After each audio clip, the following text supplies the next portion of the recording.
जय हिंद साथियों, SSC MTS 2024 के एग्जाम के लिए मैं आपको 100 सामान्य ज्ञान के सवाल करवाने वाला हूं। सामान्य ज्ञान के, उसके अलावा साथियों करंट अफेयर के। और आप ये प्रश्न साथियों 2 बार देखेंगे। पहली बार तो आप देखेंगे साथियों इस क्लास में, और दूसरी बार आप देखेंगे अपने एग्जाम में। तो अगर आपको एग्जाम में कामयाबी हासिल करना है, सामान्य ज्ञान के सेक्शन में एक बहुत अच्छा स्कोर करना है, तो इन 100 सवालों को मैं कहूंगा एग्जाम से पहले तैयार कर लीजिए, क्योंकि बिल्कुल साथियों एग्जाम के पॉइंट ऑफ व्यू से बहुत इंपॉर्टेंट क्वेश्चन है। तो एक एक सवाल साथियों चुन चुन के इसका जवाब दीजिएगा, क्योंकि चुनिंदा सवाल है सभी के सभी। तो पहला सवाल आपकी स्क्रीन पर है कि भारत का सबसे पुराना राष्ट्रीय पार्क कौन सा है। तो अगर आपके एग्जाम में यह सवाल आ जाए तो आपको बताना है कि जो जिम कॉर्बेट राष्ट्रीय पार्क है, यह भारत का सबसे पुराना राष्ट्रीय पार्क है। उसके बाद देखिए नौटंकी ये कहां का लोक नृत्य है, यानी कि यह लोक नृत्य साथियों किस राज्य में किया जाता है। तो मैं कहूंगा यह तो उत्तर प्रदेश में किया जाता है, जिनका भी आंसर सी मैं कहूंगा बिल्कुल करेक्ट है। अगला सवाल है कि जो राष्ट्रीय अनुसंधान, क्या राष्ट्रीय डेयरी अनुसंधान संस्थान है साथियों, ये कहां पर है मुझे बताइए। तो ये तो करनाल में है, और करनाल कहां पर है साथियों, हरियाणा में है। ये बात भी आप लोग ध्यान रखेंगे, ठीक है ना। नेक्स्ट नंबर का सवाल है कि लगातार 2 ओलंपिक पदक जीतने वाली एकमात्र भारतीय महिला खिलाड़ी कौन थी। देखिए किसी भी सवाल में अगर एकमात्र भारतीय महिला आ जाए ना, तो वो सवाल अपने आप में एक बहुत शानदार वजूद रखता है, वो क्वेश्चन बहुत इंपॉर्टेंट होता है।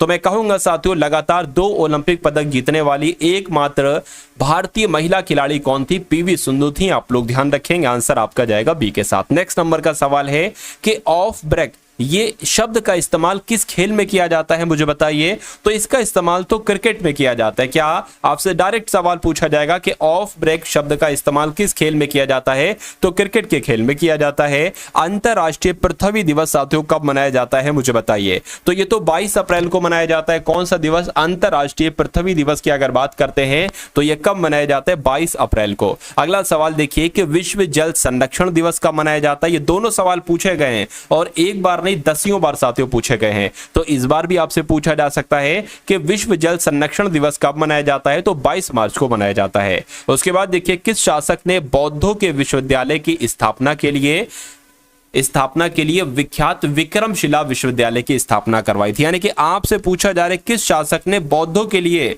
विक्रमशिला विश्वविद्यालय की स्थापना करवाई थी। यहां पर विश्वविद्यालय लिखा होगा, क्या यहां पर विश्वविद्यालय लिखा है। तो विक्रमशिला विश्वविद्यालय की स्थापना तो किसके द्वारा करवाई गई थी, धर्मपाल के द्वारा विक्रमशिला विश्वविद्यालय की स्थापना करवाई गई थी। साथियों मैं आप सभी लोगों से रिक्वेस्ट करूंगा कि आप सभी लोग इस वीडियो को लाइक कर दीजिए, क्योंकि आपका एक लाइक हमको बहुत मोटिवेट करता है, और हम अगली वीडियो को तैयार करने में, इसका कंटेंट तैयार करने में, क्वेश्चंस को निकालने में साथियों, ये देखने में भाई कौन कौन से क्वेश्चन इस बार आपसे पूछे जा सकते हैं, इसके लिए मैं आपके लिए बहुत मेहनत में जुट जाता हूं। लेकिन जब आपका एक लाइक आएगा, क्योंकि आपको पता हो या ना, आपके लिए तो एक छोटी सी चीज है 1 सेकंड का लाइक, लेकिन हमारे लिए बहुत बड़ी चीज है। लाइक से ही हमको मालूम पड़ता है कि भाई हाँ इतने लोगों में से इतने लोगों को हमारी वीडियो पसंद आ रही है, तो क्यों ना और मेहनत करी जाए आप लोगों के लिए, और आप लोगों के लिए इतनी मेहनत करी जाए कि आपका सिलेक्शन बहुत आराम से मैं करवा दूं। उसके अलावा लाइक तो कर दीजिएगा, और चैनल पर अगर नए हैं और चाहते हैं एसएससी एमटीएस के एग्जाम को क्रैक करना, तो चैनल को सब्सक्राइब भी साथियों जरूर कर दीजिए। तो विक्रमशिला विश्वविद्यालय की स्थापना किसके द्वारा करवाई गई थी, धर्मपाल के द्वारा की गई थी। नेक्स्ट नंबर का सवाल है कि गौतम बुद्ध ने अपना जो पहला उपदेश दिया था साथियों, ये कहां दिया था। ये बहुत आपसे पूछा जाता है। तो जिनका आंसर सारनाथ है, मैं कहूंगा बिल्कुल करेक्ट है। पुराणों की संख्या कितनी बताई जाती है साथियों, पुराणों की संख्या तो 18 बताई जाती है। कितनी बताई जाती है, 18 बताई जाती है। नेक्स्ट नंबर का सवाल है कि महावीर स्वामी ये तीर्थकरों में से अंतिम तीर्थकर माने जाते हैं। तो अंतिम तीर्थकर ये कौन से नंबर के तीर्थकर माने जाते हैं, तो ये तो 24वें नंबर के तीर्थकर माने जाते हैं। इसलिए राइट आंसर जिनका ऑप्शन नंबर सी है, मैं कहूंगा आंसर आपका बिल्कुल करेक्ट है। 6वीं शताब्दी ईसा पूर्व के प्रारंभ में भगवान महावीर स्वामी का जन्म इनमें से कहां पर हुआ था। यानी कि महावीर स्वामी का जन्म मगध में हुआ था, पाटलिपुत्र में हुआ था, वैशाली में हुआ था, या साथियों सारनाथ में हुआ था। तो इनका जन्म कहां पर हुआ था, इनका जन्म साथियों वैशाली में हुआ था। इसलिए सही जवाब आपका ऑप्शन नंबर सी हो जाता है। नेक्स्ट नंबर का सवाल है कि भगवान महावीर स्वामी का मूल नाम क्या था। तो इनके मूल नाम की अगर बात करते हैं तो वर्धमान इनको कहते थे बचपन में, ठीक है ना, यानी कि इनका मूल नाम क्या था साथियों, वर्धमान था। नेक्स्ट नंबर का सवाल है कि पाल राजवंश के संस्थापक कौन है बताइए। तो गोपाल इनका नाम आप लोग ध्यान रखेंगे। गोपाल का नाम क्यों ध्यान रखेंगे, क्योंकि ये पाल वंश के संस्थापक थे। उसके बाद देखिए कोणार्क का सूर्य मंदिर किसने बनवाया था, ये भी एग्जाम के लिए बहुत इंपॉर्टेंट और बहुत सिलेक्टेड क्वेश्चन है साथियों ये। तो नरसिंह देव प्रथम का नाम आपको मालूम होना चाहिए, क्यों, क्योंकि कोणार्क का सूर्य मंदिर का निर्माण किसके द्वारा करवाया गया था, नरसिंह देव प्रथम के द्वारा ही करवाया गया था। अगले नंबर का सवाल है स्वराज दल या स्वराज पार्टी कुछ भी कह लो, इसकी स्थापना किसके द्वारा, इसकी स्थापना किसकी असफलता के बाद हुई थी, आपसे यहां पर यह पूछा जा रहा है। यानी कि जो स्वराज पार्टी या स्वराज पार्टी की स्थापना किसकी असफलता के बाद हुई थी, तो असहयोग आंदोलन के असफलता के बाद हुई थी साथियों स्वराज पार्टी की स्थापना। ये आप लोग ध्यान रखेंगे भाई, बहुत बढ़िया, very good class. Bhagat Singh, Rajguru और सुखदेव को कब फांसी की सजा दी गई, तो इनको साथियों 23 मार्च 1931 को फांसी की सजा दी गई थी। इसलिए जिनका भी आंसर ऑप्शन नंबर ए है, मैं कहूंगा आंसर आपका बिल्कुल करेक्ट है। अब उसके बाद देखिए अगला सवाल है, ये बहुत सवाल पूछा जाता है कि 8 डिग्री चैनल, क्या 8 डिग्री चैनल ये किसको अलग करता है, किसको पृथक करता है, तो ये तो लक्षद्वीप और मालदीव को पृथक करता है, आप लोग ध्यान रखेंगे। सही जवाब आपका ऑप्शन नंबर बी के साथ जाएगा। अगला सवाल है कि निम्नलिखित में से किस शहर को भारत का शून्य मील केंद्र के नाम से भी जाना जाता है, तो किसको जाना जाता है, नागपुर को जाना जाता है। यानी कि शून्य मील केंद्र के नाम से किसे जाना जाता है, किस शहर को जाना जाता है, तो नागपुर को जाना जाता है, जिनका आंसर यहां पर ऑप्शन नंबर सी था। मैं कहूंगा आंसर आपका बिल्कुल करेक्ट था भाई, बहुत बढ़िया, वेरी गुड क्लास। अगला सवाल है साथियों जो कि डबल स्टार वाला क्वेश्चन है कि काला सोना किसे कहा जाता है बताइए। तो काला सोना किसे कहा जाता है, पेट्रोल को ही क्या कहा जाता है, काला सोना कहा जाता है। ये सैकड़ों बार सवाल आपसे पूछा जा चुका है। अगला सवाल है कि इनमें से किस रेगिस्तान में अत्यधिक मात्रा में स्वर्ण के भंडार पाए जाते हैं, तो कहां पर साथियों, मैं कहूंगा आटाकामा की अगर बात करते हैं साथियों, आटाकामा रेगिस्तान में बहुत ज्यादा मात्रा में सोने के भंडार पाए जाते हैं। नेक्स्ट नंबर का सवाल है आपकी स्क्रीन पर कि संविधान के निम्नलिखित अनुच्छेदों में से कौन से अनुच्छेद में यह बताया गया है कि मुख्यमंत्री राज्यपाल के द्वारा नियुक्त किए जाते हैं। देखिए यह बात तो बिल्कुल सही है कि मुख्यमंत्री की नियुक्ति कौन करते हैं, राज्यपाल करते हैं, लेकिन यह बात लिखी कौन से अनुच्छेद में, तो मैं कहूंगा यह बात तो अनुच्छेद 164 में लिखी है। तो यह सवाल आपसे पूछा जाता है और बहुत पूछा जाता है, समझ लीजिए। भारतीय संविधान के किस अनुच्छेद के तहत राष्ट्रीय ध्वज फहराने का अधिकार है, राष्ट्रीय ध्वज फहराने का अधिकार प्रत्येक नागरिक को है। अगर बात करें इस बात का जिक्र कौन से अनुच्छेद में किया गया है, तो अनुच्छेद 19 के 1 में किया गया है, यह भी आप लोग यहां पर ध्यान रखेंगे। उसके बाद देखिए अगला सवाल है भारतीय संविधान के किस अनुच्छेद में भारत के उपराष्ट्रपति का उल्लेख किया गया है, यानी कि भारत का एक राष्ट्रपति होगा, इस बात का जिक्र जो किया गया है वो अनुच्छेद 63 में किया गया। किस अनुच्छेद में किया गया है, अनुच्छेद 63 में किया गया है। यह बात आप सभी लोगों को यहां पर ध्यान रखना है। साथियों में जो भी आपको क्वेश्चंस कराता हूं सभी के सभी सिलेक्टेड क्वेश्चन होते हैं, यानी कि वो क्वेश्चन होते हैं जिनकी पूरी संभावना होती है आपके एग्जाम में साथियों आने की। तो मैं कहता हूं मैं आपको बहुत मेहनत से पढ़ाता हूं, लेकिन आप एक तरीके से साथियों मेहनत से पढ़ाई नहीं कर रहे हैं, क्योंकि साथियों जो भी एसएससी एमटीएस के लिए क्लास आती है आप उन सभी क्लासेस को लिया करिए, चाहे वो जीएस की क्लासेस हो, चाहे वो फुल मॉक टेस्ट की क्लासेस हो। और फुल मॉक टेस्ट की क्लासेस तो आपके लिए बहुत इंपॉर्टेंट होती है, क्योंकि आपको उसमें चारों विषयों का रिवीजन हो जाता है, चारों विषयों का निचोड़ मैं आपको साथियों वहां पर पढ़ाता हूं। तो एग्जाम तक अगर उस क्लास को और जीएस वाली डेली वाली इस क्लास को अगर आप देख लेते हैं तो मेरा मानना है कि एग्जामिनर की वो औकात नहीं वो जो आपको पछाड़ पाए, या किसी स्टूडेंट की वो औकात नहीं जो आपको पछाड़ दे, यानी कि आपका कोई सानी नहीं होगा एग्जाम हॉल में, आप सबसे आगे होंगे अपने एग्जाम हॉल में। तो अगर आप चाहते हो कि ऐसा संभव हो सके, ऐसा पॉसिबल हो सके, तो टारगेट सिलेक्शन को साथियों सब्सक्राइब जरूर कर दीजिए और इस वीडियो को लाइक जरूर कर दीजिए। निम्नलिखित में से कौन राज्यसभा के पदेन सभापति के रूप में कार्य करते हैं मुझे बताइए। तो अगर बात करते हैं उपराष्ट्रपति, ये कहने को तो उपराष्ट्रपति हैं लेकिन ये राज्यसभा के पदेन सभापति भी होते हैं। उसके बाद देखिए अगला सवाल है कि उपराष्ट्रपति के लिए न्यूनतम आयु कितनी होनी चाहिए, यानी कि उपराष्ट्रपति बनने के लिए कम से कम उम्र कितनी चाहिए होना है साथियों, 35 वर्ष उम्र चाहिए होती है। राइट आंसर आपका जाएगा डी के साथ। लोकसभा के सदस्यों के कार्यकाल की अवधि कितनी होती है, तो कितनी अवधि होती है साथियों, तो 5 वर्ष के लिए आते हैं लोकसभा के सांसद। तो लोकसभा के सदस्यों का कार्यकाल कितना होता है साथियों, 5 वर्ष का होता है, आप लोग ध्यान रखेंगे। अगला सवाल है कि जो नवगठित लोकसभा की पहली बैठक अध्यक्षता एक तरीके से साथियों किसके द्वारा की गई। देखिए जो लोकसभा की पहली बैठक की अध्यक्षता कौन करता है? तो लोकसभा के अध्यक्ष ही तो करेंगे, वो चाहे जोशी भी हो साथियों। राइट आंसर आपका जाएगा डी के साथ। अगला सवाल है कि पॉपुलर चैम्बर, क्या पॉपुलर चैम्बर किसे कहा जाता है? राज्यसभा को, विधानसभा को, ग्राम सभा को या साथियों लोकसभा को? तो लोकसभा की जब हम बात करते हैं साथियों, लोकसभा को ही कहा जाता है पॉपुलर चैम्बर। यह बात आपको ध्यान रखना है, क्वेश्चन आपका बहुत इंपॉर्टेंट है। नेक्स्ट नंबर का सवाल है कि जिला न्यायाधीश शब्द संविधान के किस अनुच्छेद में है? मुझे बताइए। यानी कि यहां पर अगर बात करते हैं अनुच्छेद 233 की, तो अनुच्छेद 233 में ही किसका जिक्र किया गया है? जिला न्यायाधीश शब्द का इस्तेमाल किया गया है। नेक्स्ट नंबर का सवाल है कि जिला न्यायाधीश की नियुक्ति कौन करते हैं? मुझे बताइए। तो अगर बात करते हैं साथियों, जो हाई कोर्ट की सलाह से राज्यपाल हैं, ये उच्च न्यायालय की सलाह से जो राज्यपाल होते हैं, यही जिला न्यायाधीश की नियुक्ति करते हैं। निम्नलिखित में से कौन पाकिस्तान के पहले राष्ट्रपति थे? बताइए। तो कौन थे साथियों? इस्कंदर मिर्जा का नाम आपको मालूम होना चाहिए। देखिए, भारत के पहले राष्ट्रपति आपको पता है कौन है, तो पाकिस्तान के पहले राष्ट्रपति भी साथियों आपको मालूम होना चाहिए, क्योंकि ये कौन है? ये पाकिस्तान, ये अपना ही तो अंश है, अपना ही तो बेटा है, भारत का ही तो अंश है। उसके बाद देखिए, राष्ट्रवादी कांग्रेस पार्टी का गठन किस वर्ष किया गया था? बताइए। तो कब किया गया था? 1999 में ही राष्ट्रवादी कांग्रेस पार्टी का गठन किया गया था, ये आप लोग ध्यान रखेंगे। नेक्स्ट नंबर का सवाल है साथियों, आपसे पूछा जा रहा है किस कर की यहां पर बात चले, यानी कि यहां पर क्या प्रत्यक्ष कर आएगी या अप्रत्यक्ष कर आएगा? तो कहने के ये कर जो है ना, ये उन करों में से एक है जहां प्रभाव उस व्यक्ति पर पड़ता है जिसके लिए यह कानूनी रूप से लगाया जाता है। तो किसकी बात चल रही है? प्रत्यक्ष कर की बात चल रही है। यानी कि प्रत्यक्ष करों में से एक है, प्रत्यक्ष कर करों में से एक है जहां प्रभाव उस व्यक्ति पर पड़ता है जिसके लिए यह कानूनी रूप से लगाया जाता है। उसके बाद देखिए, माल एवं सेवा कर यानी कि गुड्स एंड सर्विसेज टैक्स यानी कि जीएसटी परिषद के पहले अध्यक्ष आपसे साथियों यहां पर पूछे जा रहे हैं। तो कौन थे? ये तो अरुण जेटली थे, यानी कि अरुण जेटली जीएसटी परिषद के पहले अध्यक्ष थे। उसके बाद देखिए, धारा की इकाई इसमें से कौन सी है? बताइए। तो धारा की इकाई तो साथियों एम्पियर होती है।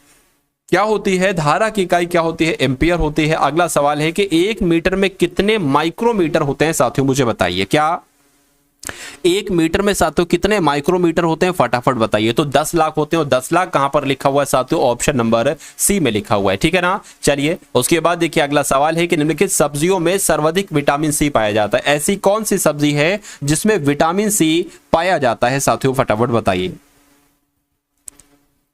तो अगर बात करें, मूली में तो नहीं पाया जाता है, मटर में भी नहीं पाया जाता है, कुम्हड़े में भी नहीं पाया जाता है, मिर्च में जो होता है वो कहीं ना कहीं विटामिन सी साथियों पाया जाता है। उसके बाद देखिए, अगला सवाल है, घाव भरने के लिए निम्नलिखित विटामिनों में से कौन सा विटामिन सहायक है? बताइए। तो घाव भरने के लिए साथियों कौन सा विटामिन लेना चाहिए? विटामिन सी लेना चाहिए साथियों, ठीक है ना। नेक्स्ट नंबर का सवाल है कि निम्नलिखित में से कौन सा एक विटामिन ए का प्रचुरतम स्रोत है साथियों? मुझे बताएं। यानी कि किसमें विटामिन ए की मात्रा पाई जाती है? तो मैं कहूंगा आम आपका बिल्कुल सही जवाब हो जाए, क्योंकि आम में विटामिन ए पाया जाता है। अगला सवाल है कि विटामिन ई का महत्वपूर्ण स्रोत निम्नलिखित में से कौन सा, यानी कि इसमें से किसमें विटामिन ई पाई जाती है, ये आपसे पूछा जा रहा है। तो मैं कहूंगा जो गेहूं अंकुर का तेल, गेहूं और अंकुर के तेल में साथियों कहीं ना कहीं विटामिन ई पाई जाती है।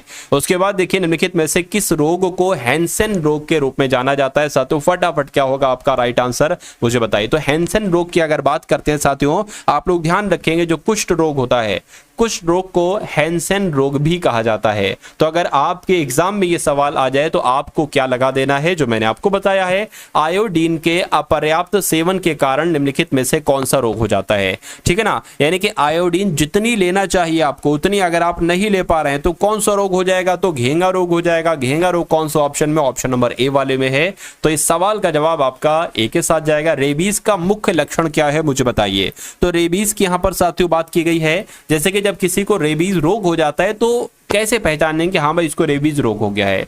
कि भूख का अभाव, यानी कि भूख खत्म हो जाती है या पेट खराब होने लगता है? मैं कहूंगा नहीं, ये विशेषता नहीं है, लक्षण नहीं है रेबीज का। गंभीर पीठ दर्द होता है साथियों, उच्च ज्वर तथा कंपकपी होती है, या हाइड्रोफीबिया यानी कि पानी से डरता है। बिल्कुल साथियों, वो बंदा पानी से डरने लगता है जिसको रेबीज रोग हो जाता है।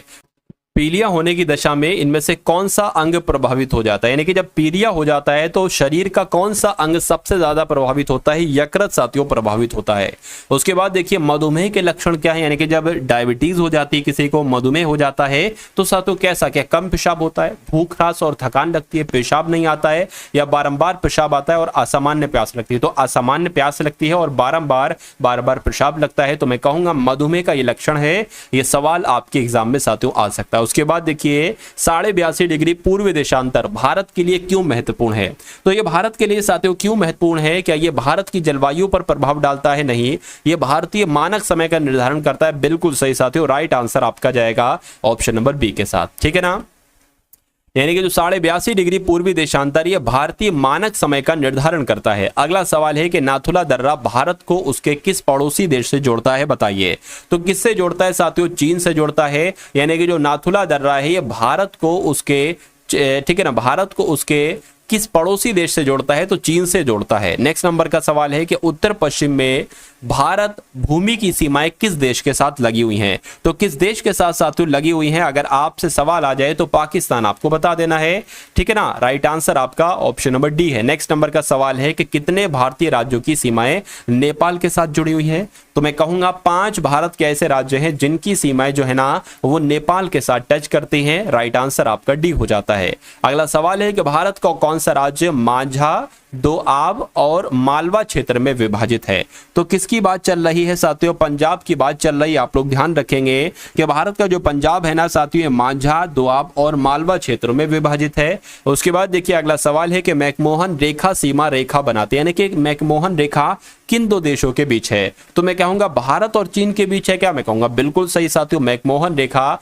भारत और चीन के बीच ही है। उसके बाद देखिए भारत में कितने राज्यों या कितने संघ राज्य क्षेत्रों की 2 से अधिक अंतरराष्ट्रीय सीमाएं हैं, तो किसकी बात चल रही है साथियों, आपका राइट आंसर 4 यहां पर हो जाएगा, ठीक है ना। उसके बाद देखिए नेक्स्ट नंबर का सवाल है कि मूसी नदी निम्नलिखित में से किस नदी की सहायक नदी है, बताइए। तो अगर मूसी नदी की बात करते हैं यहां पर, ठीक है ना, मूसी नदी की अगर बात करें तो ये तो साथियों कृष्णा नदी की सहायक नदी है। किसकी, ये कृष्णा नदी की सहायक नदी है मूसी नदी। उसके बाद देखिए नेक्स्ट नंबर का सवाल है कि ताप्ती नदी का उद्गम स्थल कहां है, बताइए। तो ताप्ती नदी का उद्गम स्थल कहां पर है, तो सतपुड़ा में है। ये भी आप लोग ध्यान रखेंगे, काफी इंपॉर्टेंट क्वेश्चन है, आपसे पूछा जा सकता है।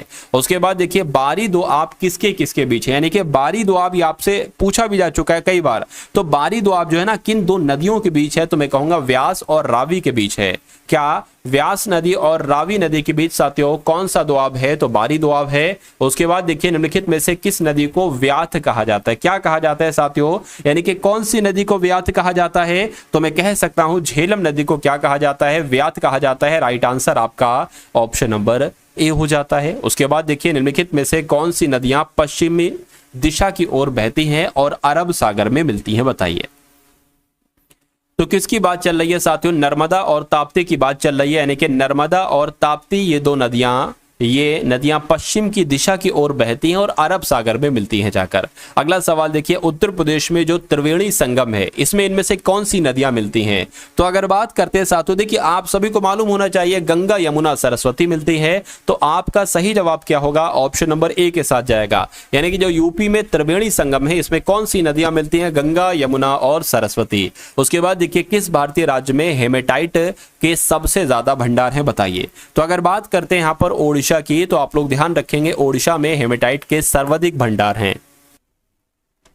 उसके बाद देखिए भारत के किस राज्य में जिप्सम और चांदी के अयस्क का एक बड़ा हिस्सा है, बताइए। तो यहां पर अगर बात करें साथियों आप लोग ध्यान रखेंगे राजस्थान की बात चल रही है, यानी कि भारत के राजस्थान में ही जिप्सम का और चांदी के अयस्क का एक बड़ा हिस्सा है। अगला सवाल देखिए दिए गए विकल्पों में से विश्व का सबसे बड़ा अभ्रक भंडार किस देश में है, बताइए। तो अगर बात करते हैं यहां पर साथियों अभ्रक की, किसकी साथियों, अभ्रक की। तो अभ्रक की अगर बात करें यानी कि अभ्रक में सबसे ज्यादा भंडार, अभ्रक के मामले में सबसे ज्यादा भंडार किस देश में आपसे पूछा जा रहा है, तो क्या होगा साथियों यहां पर आपका सही जवाब। आप लोग ध्यान रखेंगे साथियों देखिए पहले आपका भारत था लेकिन अब जो है ना साथियों अब ये साथियों चीन है। तो अब अगर सवाल आपसे पूछा जाता है तो चीन आप लोग यहां पर ध्यान रखेंगे। उसके बाद देखिए इनमें से कौन सा राज्य बॉक्साइट का सबसे बड़ा उत्पादक है, मुझे बताइए। यानी कि फटाफट साथियों बता दीजिए कि आपका राइट आंसर यहां पर किस ऑप्शन के साथ जाएगा, बताइए। साथियों वीडियो को अगर लाइक नहीं किया तो वीडियो को लाइक कर दीजिए। बॉक्साइट का सबसे बड़ा उत्पादक राज्य कौन सा है? चलिए, तो जिनका भी आंसर साथियों यहां पर ओडिशा है, मैं कहूंगा आंसर आपका बिल्कुल करेक्ट है। भारत दुनिया में सबसे अधिक जनसंख्या वाला, तो अब तो साथियों क्या आपका राइट आंसर किस देश किस नंबर के साथ जाएगा? पहले नंबर के साथ जाएगा, ठीक है ना। तो भारत में अब सबसे ज्यादा साथियों आबादी वाला ये देश बन गया अपना भारत पूरी दुनिया में। तो जिनका आंसर यहां पर ऑप्शन नंबर डी है, मैं कहूंगा आंसर आपका बिल्कुल करेक्ट है। अगला सवाल है आपके स्क्रीन पर कि 2011 की जनगणना के अनुसार भारत में गरीबी रेखा यानी कि बीपीएल के नीचे का प्रतिशत क्या है? तो बीपीएल की अगर बात करते हैं साथियों, गरीबी की रेखा के नीचे का प्रतिशत क्या है? तो 22% है, ये आप लोग ध्यान रखेंगे। यानी कि 2011 की जनगणना के हिसाब से भारत में गरीबी की रेखा के नीचे कितने प्रतिशत लोग थे? तो 22% लोग थे। अगला सवाल है कि वर्तमान जनगणना के अनुसार किस भारतीय राज्य का लिंग अनुपात उच्चतम था? यानी कि सबसे ज्यादा लिंग अनुपात साथियों किस राज्य का था? तो केरल का था। आंसर आपका जाएगा बी के साथ। उसके बाद देखिए अगला सवाल है कि 2011 की जनगणना के अनुसार उत्तर प्रदेश में 10 लाखी नगरों की संख्या कितनी थी? यानी कि एक ऐसा आपको बताना है, मतलब एक उत्तर प्रदेश में एक इतने जनपद आपको बताना है कि जिसकी जनसंख्या 10 लाख से ऊपर थी। ये आपसे यहां पर पूछा जा रहा है। तो मैं कहूंगा 7 ऐसे शहर थे जिनकी जनसंख्या साथियों उत्तर प्रदेश में 10 लाख से ऊपर थी। अगला सवाल देखिए, किसी देश के प्रति शुद्ध कृषि क्षेत्र की कुल जनसंख्या उसके शारीरिक घनत्व को दर्शाती है, या जनसंख्या घनत्व को दर्शाती है, या कृषि को, या पशुधन को? तो मैं कहूंगा शारीरिक घनत्व को दर्शाती है। राइट आंसर आपका जाएगा ऑप्शन नंबर ए के साथ। चलिए भाई अगला सवाल देखिए आपके स्क्रीन पर है। आपसे पूछा जा रहा है कि 2011 की जनगणना के अनुसार निम्नलिखित में से कौन सा राज्य भारत का सबसे कम शहरीकृत राज्य था? तो किसकी बात चल रही है साथियों? हिमाचल प्रदेश की बात चल रही है। यह आपका बिल्कुल सही जवाब हो जाएगा। उसके बाद देखिए कि निम्नलिखित में से कौन सा धातु पृथ्वी की भूपर्पटी में सबसे प्रचुर मात्रा में पाया जाता है? तो मैं कहूंगा एल्यूमिनियम जो है ना, यह सबसे प्रचुर मात्रा में पाया जाता है पृथ्वी की भूपर्पटी में। अगले नंबर का सवाल है कि पृथ्वी का औसत तापमान लगभग कितना होता है? बताइए। तो पृथ्वी का औसत तापमान 14 डिग्री सेल्सियस होता है। कितना होता है पृथ्वी का तापमान औसत? तो 14 डिग्री सेल्सियस होता है। किसी वस्तु का अधिकतम भार किस स्थिति में होगा? तो साथियों ये किसी वस्तु का अधिकतम भार भूमध्य रेखा पर होगा अधिकतम, या पृथ्वी की सतह पर अधिकतम होगा, पृथ्वी के केंद्र पर, या पृथ्वी के ध्रुवों पर? तो साथियों किसी वस्तु का अधिकतम भार जो होगा वो पृथ्वी के ध्रुवों पर होगा, ये आप लोग ध्यान रखेंगे। पृथ्वी के कोर यानी कि पृथ्वी का जो केंद्रीय भाग है, इसको और किस नाम से जाना जाता है? तो इसको साथियों क्या कहा जाता है? आप लोग ध्यान रखेंगे। इसको एक तरीके से क्या कहा जाता है? गुरुमंडल भी कहा जाता है, यानी कि बैरिस्फीयर भी इसको कहा जाता है।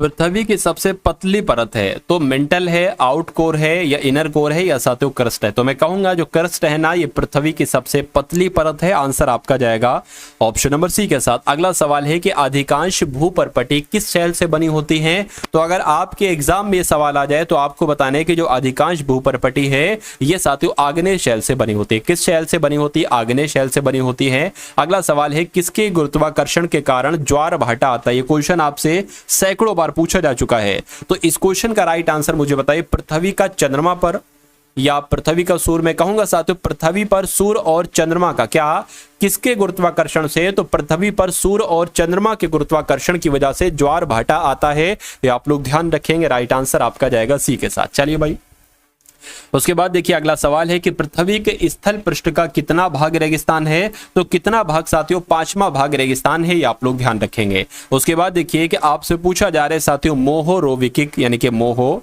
असातत्य अलग करता है। तो किसको किसको साथियों अलग करता है? पर्पटी और मेंटल को अलग करता है। ये आप लोग ध्यान रखेंगे। नेक्स्ट नंबर का सवाल है कि भारतीय संविधान के निम्नलिखित में से किस अनुच्छेद में लिखा है कि भारत अर्थात इंडिया ये राज्यों का संघ है? यानी कि ऐसा किस अनुच्छेद में लिखा है? तो मैं कहूंगा ऐसा तो अनुच्छेद 1 में लिखा हुआ है। तो आपको अनुच्छेद 1 ये बहुत अच्छी तरीके से याद होना चाहिए कि आखिर अनुच्छेद 1 में लिखा क्या है। तो क्या लिखा है साथियों कि भारत अर्थात इंडिया ये राज्यों का संघ है। उसके बाद देखिए भारतीय संविधान का कौन सा भाग संघ और उसके क्षेत्र के बारे में बताता है? तो क्या आपसे पूछा जा रहा है? देखिए अनुच्छेद 1 आपने देखा, भाग 1 भी आप लोग देख लीजिए कि भाग 1 में क्या लिखा हुआ है? तो संघ और उसके क्षेत्र के बारे में लिखा हुआ है। किस भाग में? तो भाग 1 में। नेक्स्ट नंबर का सवाल है कि भारत के संविधान का कौन सा अनुच्छेद भारत में नए राज्य के गठन के लिए दिया गया है? तो कौन सा अनुच्छेद दिया गया है साथियों? मैं कहूंगा अनुच्छेद 3 की अगर बात करें तो अनुच्छेद 3 किसके लिए दिया गया है? भारत में नए राज्यों के गठन के लिए दिया गया है, आपको मालूम होना चाहिए।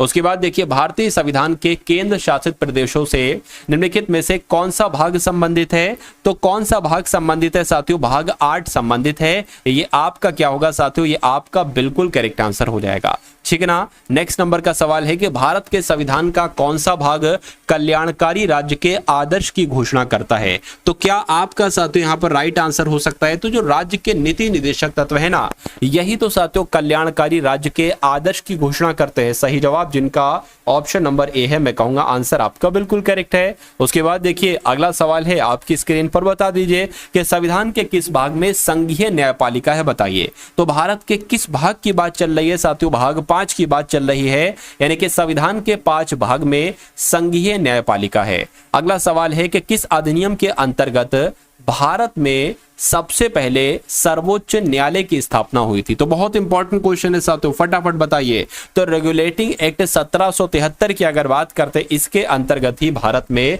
सबसे पहले सुप्रीम कोर्ट की स्थापना की गई थी। चलिए भाई, अब उसके बाद देखिए, अगला सवाल है कि संविधान का संरक्षक किसे कहा जाता है? संसद है संविधान का संरक्षक? नहीं।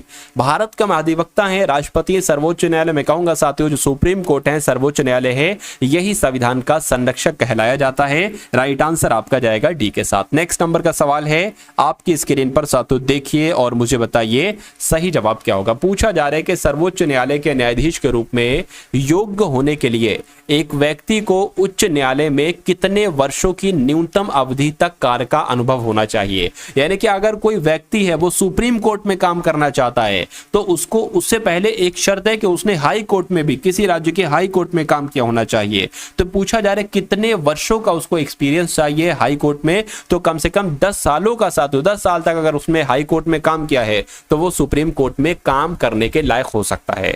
उसके बाद देखिए, अगला सवाल है आपकी स्क्रीन पर कि उच्चतम न्यायालय की स्थापना एवं गठन संबंधी प्रावधान संविधान के कौन से अनुच्छेद में है? तो कौन से अनुच्छेद में साथियों? अनुच्छेद 124 में है। आपका सही जवाब ऑप्शन नंबर ए हो जाता है। अगला सवाल है कि भारत में सुप्रीम कोर्ट का उद्घाटन किस तिथि को हुआ था? बताइए। तो आप लोग ध्यान रखेंगे साथियों, 28 जनवरी 1950 को उच्चतम न्यायालय का उद्घाटन हुआ था भारत में। यह क्वेश्चन भी इंपॉर्टेंट है। उसके बाद देखिए, पंचायतों के द्वारा कौन सा कर वसूला जाता है? बताइए। तो पंचायतों की अगर बात करें साथियों, जो स्थानीय मेलों पर कर है, एक तरीके से पंचायतों के द्वारा ही वसूला जाता है। ग्राम सभा का अभिप्राय क्या होता है? बताइए। तो ग्राम सभा का अभिप्राय का एक पंचायत क्षेत्र के लोग हैं। ग्राम स्तर में पंचायत क्षेत्र के निर्वाचक नामावली में जो पंजीकृत लोग हैं वो है, मैं कहूंगा बिल्कुल सही थे। ग्राम सभा में उन सभी लोगों का नाम दर्ज होता है जो साथियों ग्राम स्तर पर पंचायत क्षेत्र के निर्वाचक नामावली में पंजीकृत लोग हैं, उनको साथियों एक तरीके से ग्राम सभा के अंतर्गत वो आते हैं। तो आंसर आपका जो जाएगा वो ऑप्शन नंबर बी के साथ जाएगा। अगला सवाल है कि जिला आयोजन समिति में निर्वाचित व पदस्थ सदस्य कितने होते हैं? तो कितने होते हैं साथियों? आप लोग ध्यान रखेंगे, जिला आयोजन समिति में निर्वाचित सदस्य जो होंगे वो साथियों कितने होंगे? 20 होंगे। लेकिन पदस्थ सदस्य कितने होंगे? 5 होंगे। सही जवाब आपका सी के साथ जाएगा। नेक्स्ट नंबर का सवाल है, मुझे बताइए कि आनंद महिंद्रा को कहां स्थापित यंग इंडिया स्किल्स यूनिवर्सिटी का चेयरमैन नियुक्त किया गया? तो करंट अफेयर के सवाल साथियों शुरू हो चुके हैं। यहां पर अगर बात करते हैं साथियों, देखिए आनंद महिंद्रा की अगर बात करें, ये कहां के हैं? तो ये तेलंगाना के हैं। तो आनंद महिंद्रा जी को यंग इंडिया स्किल्स यूनिवर्सिटी का चेयरमैन नियुक्त किया गया। ये सवाल आपसे पूछा जा सकता है। उसके बाद देखिए कि हाल ही में अमेरिका और किस देश के बीच उल्ची फ्रीडम शील्ड अभ्यास शुरू हुआ है?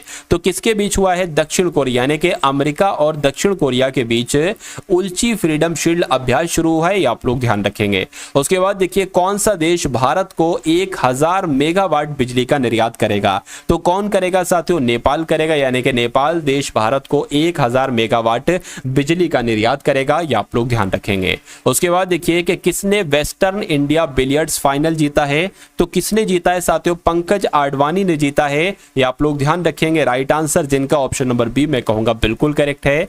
किस देश में एक शक्तिशाली तूफान एम्पिल आया है? बताइए। तो किस देश में आया है? ये तो साथियों जापान में अभी हाल फिलहाल में आया था। क्या शक्तिशाली तूफान जिसका नाम एम्पिल है। उसके बाद देखिए, अगला सवाल है कि किसने पूर्व मुख्यमंत्री एम करुणानिधि की जयंती पर एक स्मारक सिक्का जारी किया है?